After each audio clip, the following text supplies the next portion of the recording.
Hello friends, welcome to Indian study पर आपका स्वागत है। दोस्तों, आज की इस वीडियो में मैं आप लोगों के लिए जीके का टेस्ट लेकर के आया हूं, जो कि आपके आने वाला एग्जाम यूपीएसआई के लिए बेहद इंपॉर्टेंट है। तो वीडियो को एंड तक जरूर देखिएगा, क्योंकि लास्ट में मैं आपसे क्वेश्चन भी पूछूंगा और उसका आंसर आपको कमेंट बॉक्स में बताना होगा। साथ ही साथ इस वीडियो की पीडीएफ डिस्क्रिप्शन में टेलीग्राम चैनल का लिंक दिया हुआ है, वहां से आप प्राप्त कर सकते हैं। पहला क्वेश्चन, निम्नलिखित में से कौन सा एक अन्य तीनों के सामयिक नहीं था? जल्दी बताओ। तो आपका जो सही आंसर हो जाएगा वह हो जाएगा आपका मिलिंद। यानी कि इस क्वेश्चन का कौन सा सर, पहला ऑप्शन जो है वो आपका बिल्कुल क्या होगा सर, करेक्ट हो जाएगा। ठीक है ना। मिलिंद मिलिंद जो है वो अन तीनों के समकालीन नहीं था। ठीक है, बाकी ये तीनों जो है वो एक दूसरे के समकालीन थे। नेक्स्ट क्वेश्चन, दिल्ली सल्तनत का वह कौन सा सुल्तान लाख बख्श के नाम से जाना जाता था? तो लाख बख्श के नाम से हम किसे जानते थे? तो सही आंसर हो जाएगा आपका कुतुबुद्दीन ऐबक को। यानी कि इस क्वेश्चन का तीसरा ऑप्शन जो है वो आपका बिल्कुल क्या होगा सर, करेक्ट हो जाएगा। निम्नलिखित में से कौन सी रचना संत तुलसीदास की नहीं है? Important questions. तो कौन सी रचना संत तुलसीदास की नहीं है? तो सही आंसर हो जाएगा आपका साहित्य रत्न। क्या सर? साहित्य रत्न जो आपकी रचना है ये तुलसीदास की नहीं है। यानी कि इस क्वेश्चन का दूसरा ऑप्शन जो है वो आपका बिल्कुल क्या हो जाएगा सर, करेक्ट हो जाएगा। नेक्स्ट क्वेश्चन, कानपुर षड्यंत्र मुकदमा किस आंदोलन के नेताओं के विरुद्ध था? जल्दी बताइए सर। कानपुर षड्यंत्र मुकदमा किस आंदोलन के नेताओं के विरुद्ध था? तो सही आंसर हो जाएगा आपका साम्यवादी आंदोलन। पहला ऑप्शन जो है वो आपका बिल्कुल क्या होगा सर, करेक्ट हो जाएगा। 14 जून 1947 को कांग्रेस के दिल्ली अधिवेशन में भारत के विभाजन का प्रस्ताव स्वीकार हुआ। इस अधिवेशन की अध्यक्षता किसने की थी? तो किसने की थी? तो सही आंसर हो जाएगा आचार्य जेपी कृपलानी ने। यानी कि इस क्वेश्चन का चौथा ऑप्शन जो है वो आपका बिल्कुल क्या होगा सर, करेक्ट हो जाएगा। महासागर में ज्वार भाटा की उत्पत्ति के कारण क्या है? जल्दी बताइए। महासागर में ज्वार भाटा की उत्पत्ति के कारण, तो सही आंसर हो जाएगा गुरुत्वाकर्षण, अभिकेंद्रीय बल तथा अपकेंद्रीय बल से। पहला ही ऑप्शन जो है वो आपका बिल्कुल क्या होगा सर, करेक्ट हो जाएगा। नेक्स्ट क्वेश्चन स्टार्ट करने से पहले मैं आपको बता दूं, दोस्तों मैं डेली बेसिस पे अनअकैडमी पर 3 स्पेशल क्लास लेता हूँ। एक तो आपकी सुबह 9:30 बजे हो जाती है, बाकी का टाइमिंग एक 11 बजे भी होती है, दोपहर 1:30 बजे भी होती है। तो ये टाइमिंग आप जब आप पहली स्पेशल क्लास में आओगे तो आपको सारी चीज़ पता चल जाएंगी।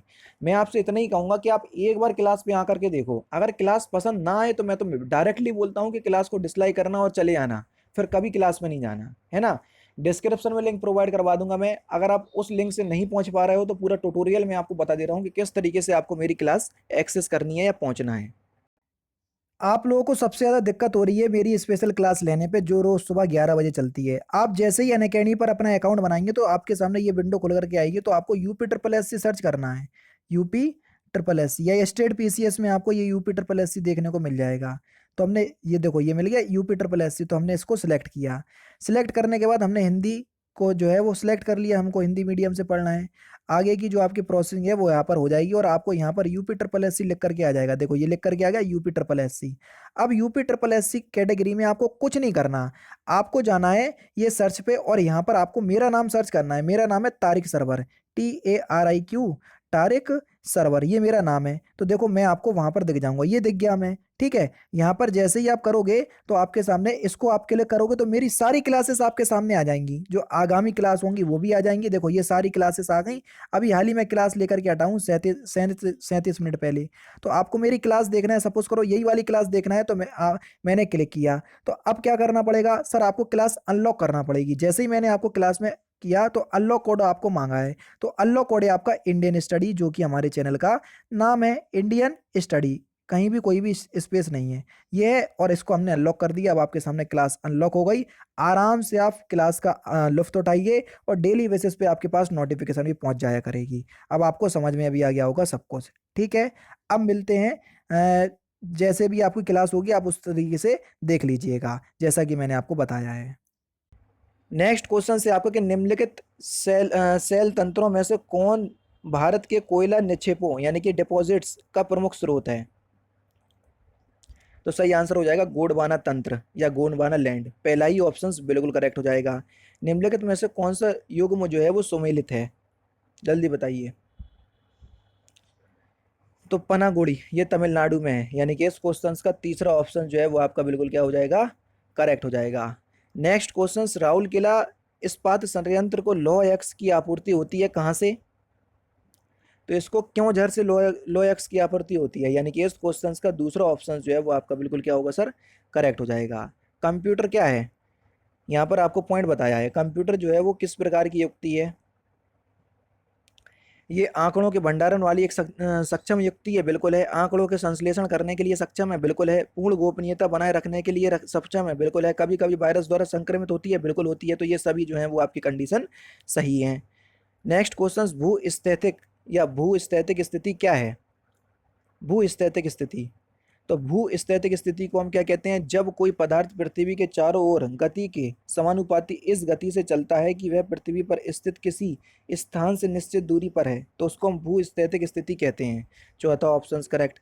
शून्य आधार वाला बजट सर्वप्रथम कहाँ लागू हुआ था? शून्य आधार वाला बजट, तो शून्य आधार वाला बजट सर्वप्रथम कहाँ लागू हुआ था? संयुक्त राज्य अमेरिका में। तीसरा ऑप्शन यहाँ पर आपका बिल्कुल करेक्ट हो जाएगा।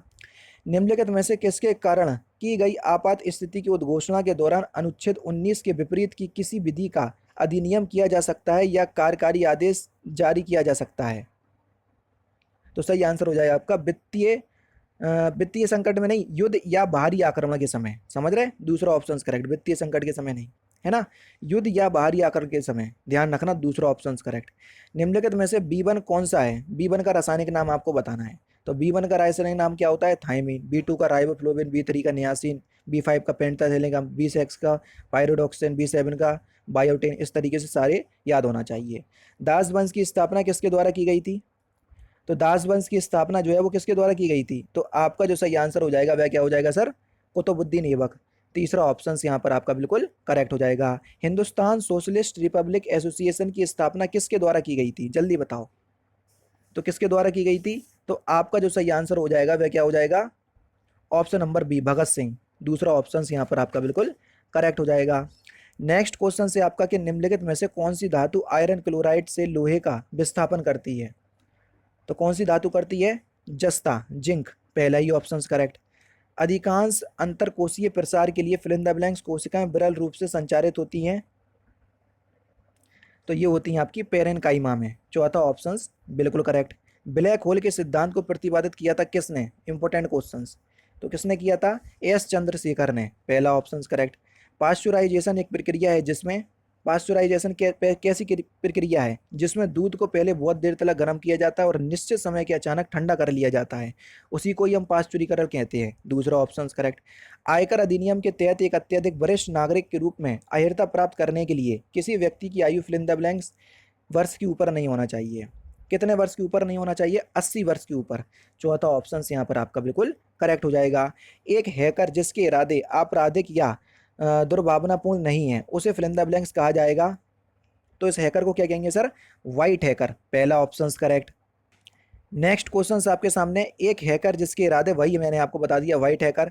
आज़ादी के बाद सिविल सेवा के पहले प्रमुख कौन थे? जल्दी बताओ, आज़ादी के बाद सिविल सेवा के पहले प्रमुख कौन थे? तो आपका जो सही आंसर हो जाएगा वह क्या हो जाएगा? आज़ादी के बाद सिविल सेवा के पहले प्रमुख थे आपके NR पिल्ले। दूसरा ऑप्शन बिल्कुल करेक्ट हो जाएगा। निम्नलिखित को उच्चतम न्यायालय से निम्नलिखित पद के क्रम में लगाइए। ठीक है, उच्चतम न्यायालय के पद के क्रम में आपको लगाना है क्वेश्चन नंबर 65 में। तो सबसे पहले क्या आएगा सर? सबसे पहले आएगा आपका कैबिनेट सचिव, पी सबसे पहले। फिर आएगा आपका प्रमुख सचिव। प्रमुख सचिव कौन से ऑप्शंस में? PS कौन से ऑप्शन ने दिया? ये हट गया, ये हट गया, दो ऑप्शंस बचे। प्रमुख सचिव के बाद आता है संभागीय आयुक्त, यानी कि R वाला आएगा, PSR। कौन से ऑप्शंस में? तीसरे ऑप्शंस में दिया। तीसरा ऑप्शंस बिल्कुल करेक्ट। भारत ने 2030 तक ओजोन परत को हानि पहुंचाने वाली एक हाउस गैस को समाप्त करने की योजना बनाई। इस हाउस गैस का नाम क्या है? तो इस हाउस गैस का नाम है क्लोरोफ्लोरोकार्बन। दूसरा ऑप्शन बिल्कुल करेक्ट हो जाएगा। निम्नलिखित में से इस्तेमाल को समाप्त करने के लिए भारत ने वैश्विक संधि मिनी माप्ता सम्मेलन पर हस्ताक्षर किए। किसके इस्तेमाल को बंद करने के लिए? पारा। पहला ही ऑप्शन यहाँ पर आपका बिल्कुल करेक्ट होगा। अविश्वास प्रस्ताव के विषय में निम्नलिखित में से कौन सा कथन जो है वो आपका सही है? जल्दी बताओ। यह केवल लोकसभा में लाया जा सकता है, बिल्कुल ठीक। यह केवल मंत्रिपरिषद के खिलाफ लाया जा सकता है, बिल्कुल ठीक। पी और क्यू जो है वो दोनों सही हैं। दूसरा ऑप्शन बिल्कुल करेक्ट। उत्तर प्रदेश का भदोही जिला या भदोही जिला मुख्य रूप से किस उद्योग के लिए जाना जाता है या प्रसिद्ध है? जल्दी बताओ। तो ये आपका कालीन उद्योग के लिए प्रसिद्ध है, दूसरा ऑप्शन करेक्ट। निम्नलिखित में से जनहित याचिका के बारे में कौन सा कथन जो है वो सत्य है, ये आपको बताना है। एक बार जनहित याचिका दायर की गई और उस पर सुनवाई हुई तो फिर उसे वापस लेने की अनुमति नहीं दी जा सकती है। बिल्कुल ठीक, पहला तो आपका बिल्कुल क्या है सर, करेक्ट हो जाएगा। जनहित याचिका दायर करने वाले व्यक्ति के लिए अपनी रुचि दिखाना आवश्यक नहीं, ये आपका गलत है। जिसको रुचि होगी तभी तो आपका वो जनहित याचिका दायर करेगा। पहला ऑप्शन जो है वो आपका बिल्कुल क्या होगा, करेक्ट होगा। केवल निम्नलिखित में से किन पर जनहित याचिका मामले के रूप में विचार नहीं किया जाता है? मकान मालिक किराएदार मामले, बिल्कुल ठीक, इन पर नहीं किया जाता है विचार। सेवा मामले एवं पेंसिल, इस पे तो किया जाता है। पारिवारिक पेंसिल, इस पे भी किया जाता है। तो केवल पी पे नहीं किया जाता है, तो यहाँ पर दूसरा ऑप्शन बिल्कुल करेक्ट होगा। नेक्स्ट क्वेश्चन, WHO ने 2020 का कौन सा वर्ष घोषित किया? 2020 को तो कौन सा वर्ष घोषित किया? उपचारिका और प्रसाविका वर्ष, चौथा ऑप्शन बिल्कुल करेक्ट। भारतीय स्टेट बैंक के मुख्य वित्तीय अधिकारी यानी कि CFO के रूप में किसे नियुक्त किया गया? तो किसे नियुक्त किया गया? चरणजीत सिंह अत्रा, दूसरा ऑप्शन करेक्ट। राष्ट्रीय हरित न्यायाधिकरण यानी कि NGT के पैनल द्वारा किस राज्य यानी कि राज्य में क्षेत्र में जल निकायों हेतु अद्वितीय पहचान संख्या प्रदान करने की सिफारिश की गई?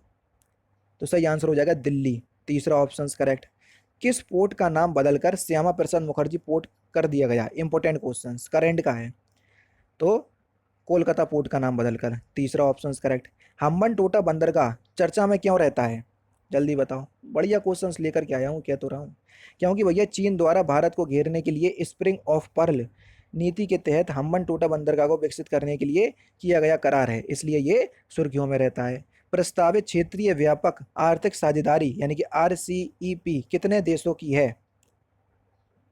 तो कितने देशों की है? ये आपकी 16 देशों की, दूसरा ऑप्शन बिल्कुल करेक्ट।